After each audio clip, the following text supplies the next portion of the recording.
This is shocking. This is how they spend our money. The money that Lyft drivers are bringing in, right? Lyft makes the largest one-time political donation in Massachusetts history, fueling gig worker ballot fight. Guess what? This is California 2.0. The same thing there when they put the Proposition 22 on the ballot, right? They're doing the same thing in Massachusetts.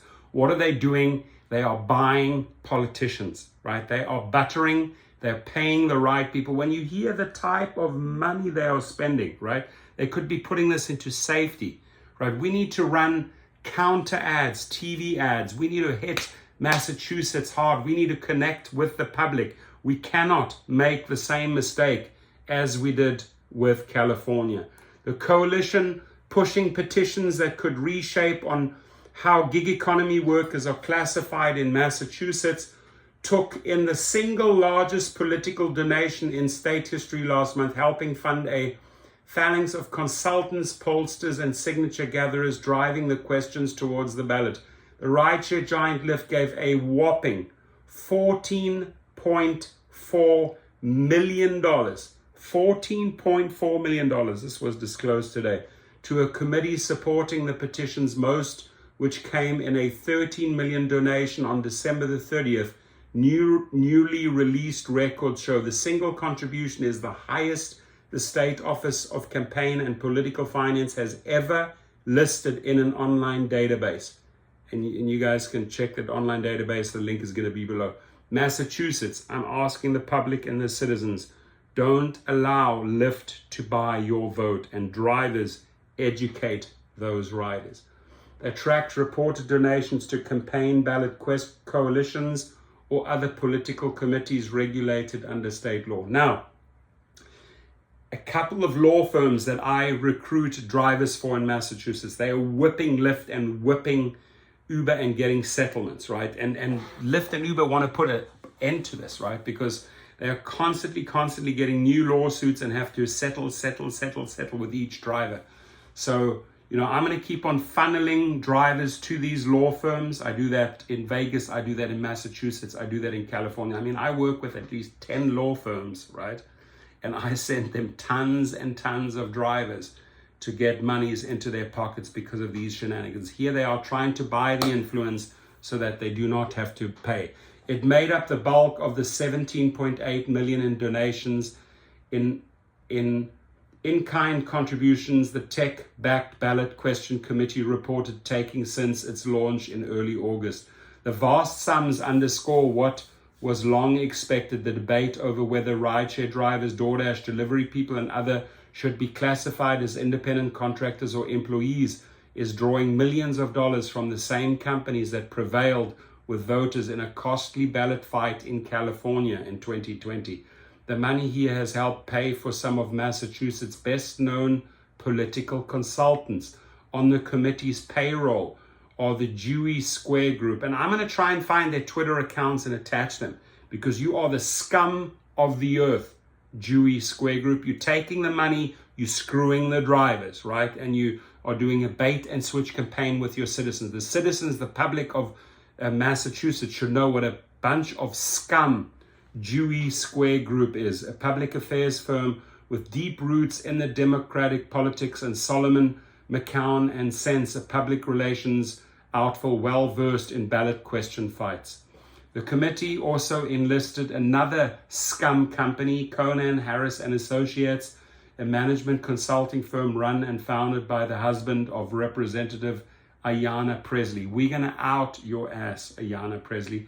Harris's work appears to put him at direct odds with Presley's own stance on the issue.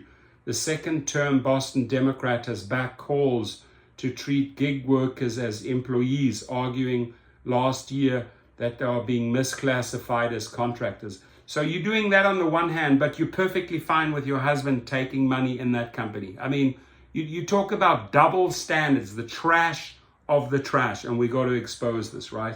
All of the coalition members, and you don't vote for these individuals that screw you over, right? All of the coalition members have committed to providing significant resources to achieve our shared goals, said Connor Units, a spokesman for the committee known as Flexibility and Benefits for Massachusetts drivers. This is just the beginning of our effort. Yeah, it's just the beginning of the money that you're going to be paying. California's $201 million measure, known as Proposition 22, was the most expensive in the state's history, with labor officials on one side and ride-hailing and delivery companies on the other. Uber, Lyft, and DoorDash contributed a combined $160 million to that campaign. That state's voters overwhelmingly sided with the tech companies, allowing them to continue treating drivers as independent contractors. How did they achieve that? Through misleading false TV campaigns, complete bait and switch campaigns. But the matter has also been embroiled in court disputes, with the California judge declaring it unconstitutional in August. And if they pass this in Massachusetts, we're going to do the same thing. We're going to fight and make the Massachusetts judge declare it unconstitutional if they push this through, because they bought it, right?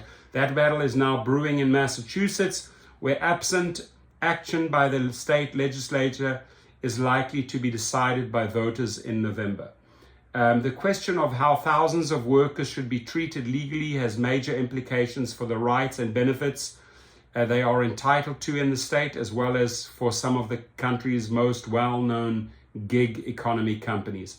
If backed by voters, the tech industry backed ballot petitions would allow Uber, Lyft, Instacart, and DoorDash to continue classifying their drivers and deliverers as independent contractors instead of as employees, while also granting the workers some new benefits. Supporters say the proposal would give workers the flexibility they cherish, while also granting them new benefits, including healthcare stipends and sick time, right?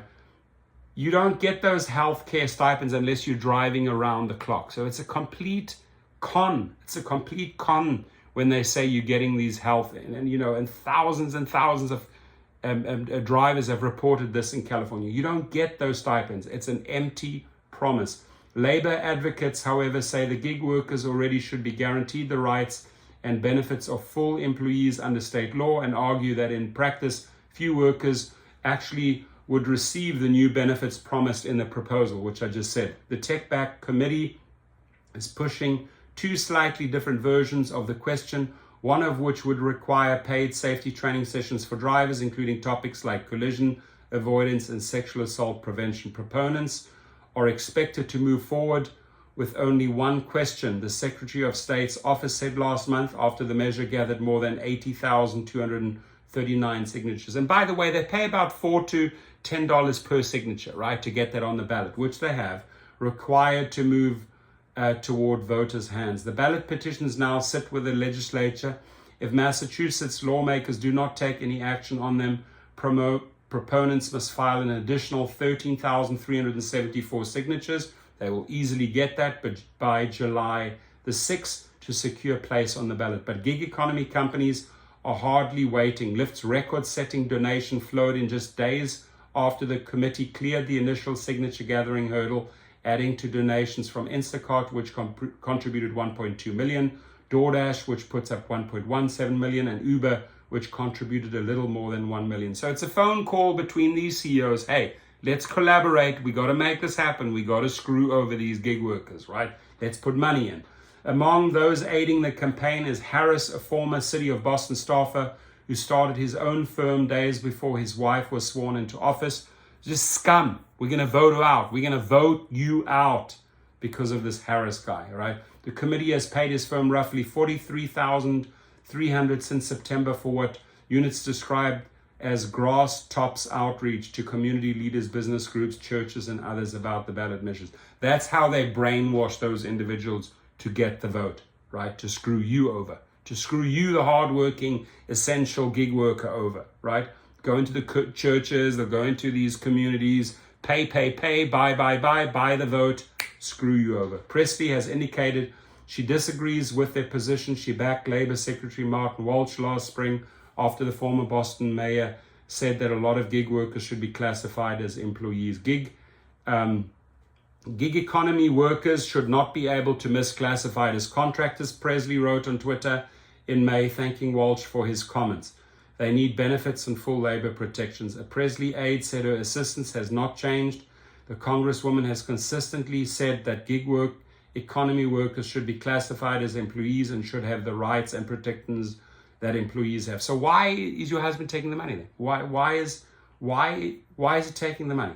Harris did not immediately respond to a request for comment Tuesday. Solomon, McCown & Sense, and Dewey Square Group were also involved in the unsuccessful effort to beat back a ballot question last year that expanded the state's right to repair law itself, a $50.7 million campaign that stands as the most expensive in Massachusetts history. The firms also helped the successful push against a 2018 ballot that would have set strict limits on the numbers of patients assigned to hospital nurses. The Massachusetts Health and Hospital Association, a powerful trade group that represents hospital interests on Beacon Hill, set a record in that race by funding $24.6 million toward defeating the ballot question. Separate from the ballot petitions, Attorney General Maura Healey is suing Uber and Lyft over the same issue.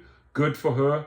Her office argued that the tech giants are currently breaking the law by failing to classify drivers as employees. The Labour-backed committee opposing the questions, known as the Coalition to Protect Workers' Rights, has yet to file a report detailing its contributions and spending for the entire year. But its leaders seized on the opponents' filings, framing it as an attempt to buy a giant loophole in state law. Massachusetts is not for sale, ladies and gentlemen, said Steve Tolman, president of the Massachusetts AFL-CIO, one of the labor groups opposing the measures. The Labor-backed, and we will help you fight that AFL-CIO. The Labor-backed committee reported raising $464,500 within 2 months earlier last year, but Tolman said it would be a challenge for opponents of the ballot measures to match its supporters' donations. From a dollar value, I imagine that will be very difficult, but you just have to run better campaigns. You have to run better counter campaigns. That's what it's about. So please share the video. Massachusetts, we will fight for you. We're not going to fall for this nonsense. And you vote these people out that are working against you. Have a great day, and please share your comments.